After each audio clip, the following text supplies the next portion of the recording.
I'm Adam Oler, Colonel, United States Air Force. I'm an assistant professor at the National War College at the National Defense University in Washington, D.C.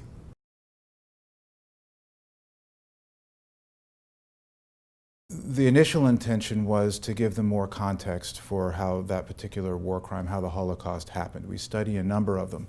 But most importantly, the way the exhibits are set up in the Holocaust Museum are very important. The fact that there was a progression. The Holocaust didn't just happen. There were a series of events and actions that occurred that led to the Holocaust eventually. And so to walk the students through the exhibits and identify what had occurred leading up to the Holocaust was very important.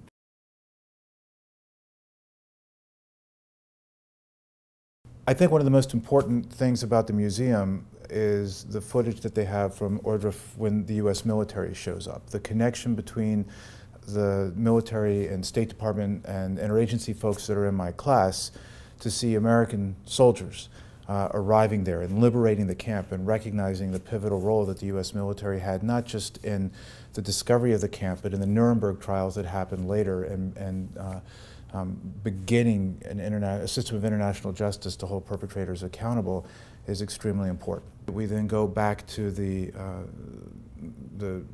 end of World War I and the development of Nazi philosophy and the fact that they were able to seize power through democratic means.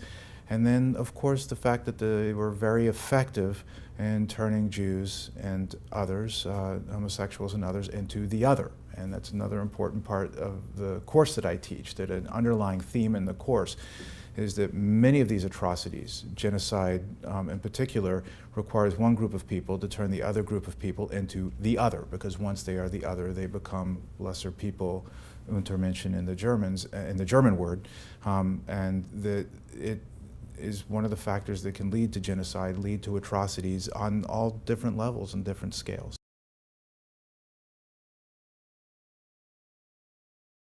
I think anybody that's been in the State Department or the Air Force like myself who has traveled overseas is very cognizant that there are evil regimes out there who have no compunction about committing atrocities or genocide if they feel that it is in their interest being to stay in power. In the absence of education, bad things happen.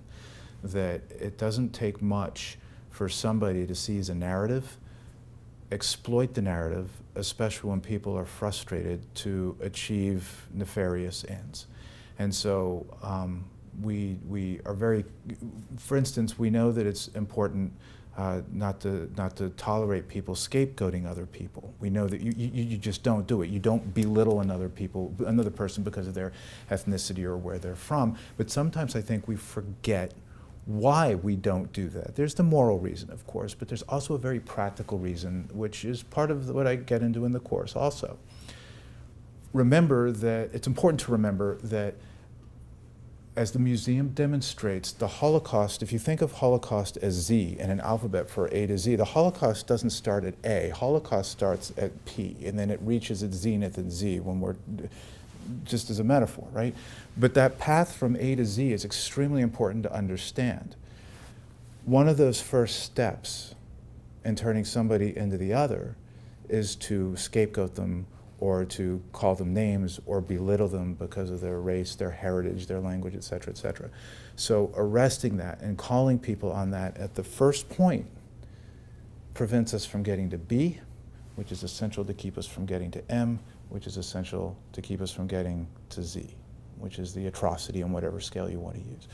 So educating people about why we don't do that is extremely important. I'd just like to emphasize that anything I say here today it's strictly my opinion and doesn't reflect the views of National Defense University, the War College, the Air Force, or any government agency.